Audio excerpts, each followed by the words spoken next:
फुटाव लाने का जो कार्य होता है वो अमीनो एसिड के माध्यम से होता है। पौधे की बढ़वार जो कराने का कार्य होता है वो अमीनो एसिड के माध्यम से होता है। तो पहला जो तत्व हो गया वो आपके खेत में गोबर खाद की पूर्ति कराएगा। दूसरा जो तत्व है नाइट्रोजन, वो एक अनुपात में दिया गया है जिसके कारण मिट्टी की उर्वरा शक्ति तेजी से बढ़ेगी, सूक्ष्म जीवों की संख्या मिट्टी में तेजी से बढ़ेगी। और जो तीसरा तत्व दिया गया है वो पौधे की बढ़वार में महत्वपूर्ण भूमिका निभाएगा। अब यदि आपके पास ड्रिप है तो आप ड्रिप में इसकी लिक्विड का उपयोग कर सकते हैं। लिक्विड की 8 ml मात्रा प्रति एकड़ हम ड्रिप के माध्यम से उपयोग कर सकते हैं।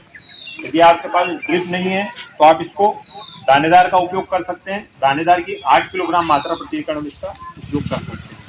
इसको आप बेसल डोज में उपयोग कर सकते हैं, या फिर आप कोई अन्य फसल लगा रहे हैं कि जिसमें हम फ्लड इरीगेशन करते हो, पानी बहा के देते हो, तो आप पहले पानी में भी इसका उपयोग कर सकते हैं।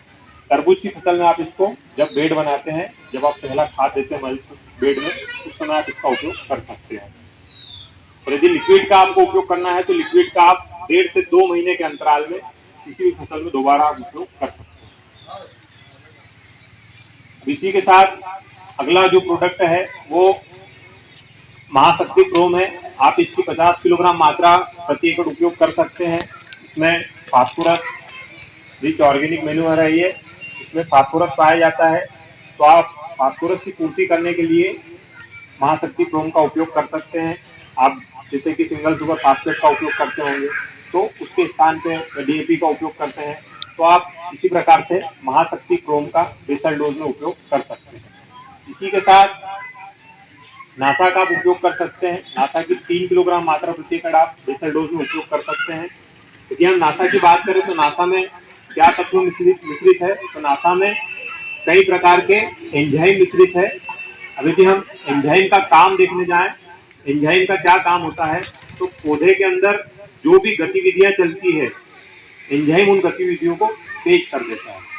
अब पौधे के अंदर क्या गतिविधि चलती है, पौधे के अंदर गतिविधि चलती है, पौधा जो है अपना भोजन, सूर्य का प्रकाश पत्ती पे गिरता है, इसके माध्यम से अपना भोजन बनाता है।